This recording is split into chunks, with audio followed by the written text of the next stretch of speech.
Selamat malam. 8 delegasi Dewan Pertimbangan Agung Republik Indonesia dipimpin oleh ketuanya M. Panggabean besok akan bertolak menuju Beijing, Republik Rakyat Cina.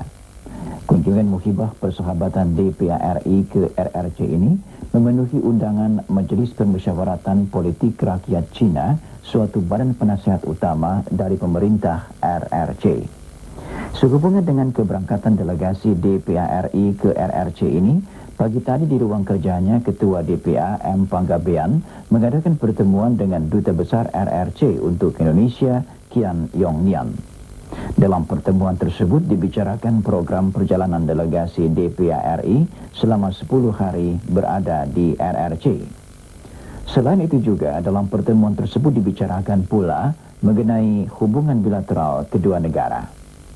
Ketua Dewan Pertimbangan Agung Republik Indonesia pada pertemuan tersebut didampingi oleh Wakil Ketua Komisi Politik Profesor Dr. Suhardiman SE, Wakil Ketua Komisi Ekwin Sukamdani Sakit Gito Sarjono, Wakil Ketua Komisi Kesra Nyonya Nani Sudarsono, Wakil Ketua Komisi Hankam G. Hamantik, dan Sekjen DPA Dr. Andes Toha Hendranto.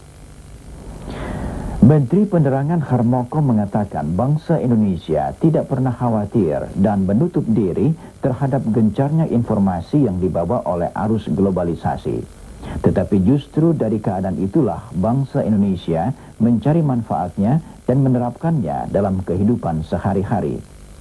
Hal tersebut dikemukakan Menteri Penerangan Harmoko ketika menerima dan berdialog dengan 32 mahasiswa asal Jepang di Jakarta siang tadi. Menurut Menteri Penerangan Harmoko, kesiapan bangsa Indonesia untuk memilah-milah berbagai budaya asing tersebut dikarenakan setiap insan Indonesia secara sukarela telah membekali dirinya dengan nilai-nilai budaya yang luhur dan seluruhnya bersumber pada Pancasila.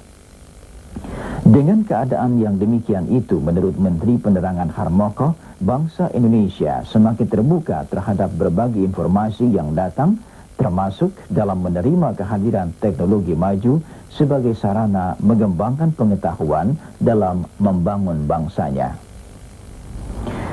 Menteri KLH Emil Salim meresmikan Pusat Dokumentasi Perundang-undangan Lingkungan PDLP Universitas Pancasila hari ini di Jakarta.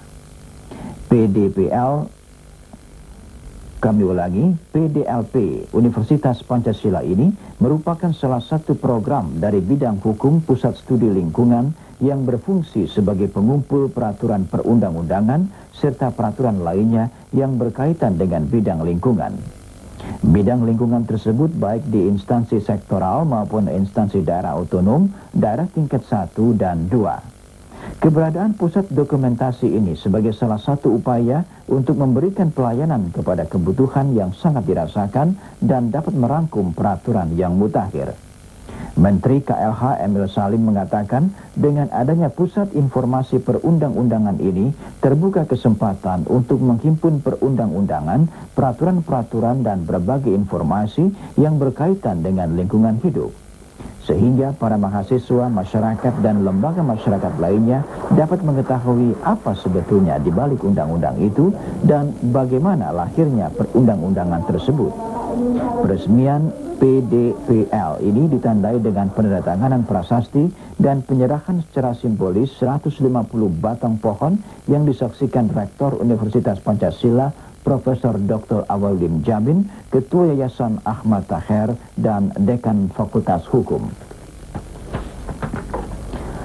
Pakar ekonomi dari Universitas Indonesia, Anwar Nasution, menyatakan menghadapi pembangunan jangka panjang tahap kedua, anggota HIPMI harus lebih banyak bekerjasama dengan pengusaha dari luar negeri, khususnya Asia. Pendapat tersebut disampaikan Anwar Nasution pada dialog kreatif tentang kesiapan pengusaha muda menghadapi PJPT kedua di Jakarta siang tadi. Saat ini iklim berusaha yang diciptakan pemerintah sudah jauh berbeda, terbukti sejak awal 80-an hingga saat ini terus diupayakan kebijaksanaan deregulasi yang memungkinkan kerjasama lebih luas lagi. Dalam mengembangkan sayapnya atau kerjasama dengan mitranya dari luar negeri, negara-negara seperti Jepang, Korea Selatan, Taiwan, dan Hong Kong perlu diupayakan karena keempat negara tersebut termasuk macan Asia yang menguasai perekonomian di kawasan Asia baik masa sekarang maupun masa depan. Melakukan deregulasi dalam berbagai sektor. Lihat dari komitmen kita terhadap AFTA yang sudah dimulai 1 Januari 1993 dan demikian juga dengan komitmen kita dengan APEC ya. Nah, jadi apa artinya itu? Bahwa ekonomi kita di masa depan ini akan semakin terintegrasi dengan ekonomi regional maupun ekonomi dunia. Sementara itu, Ketua Kompartemen Bantuan Hukum dan Industri HIPMI Jaya, Bambang Awiyogo, menyatakan anggota HIPMI secara bertahap harus mengurangi ketergantungannya kepada pemerintah. Saya rasa hal tersebut sudah perlahan-lahan harus kita tinggalkan. Karena hal tersebut hanya bisa terjadi hanya pada pembangunan jangka panjang tahap pertama. Untuk pembangunan jangka panjang tahap kedua, kita harus melihat mengantisipasi perdagangan dunia. Jadi sudah jauh ke sana.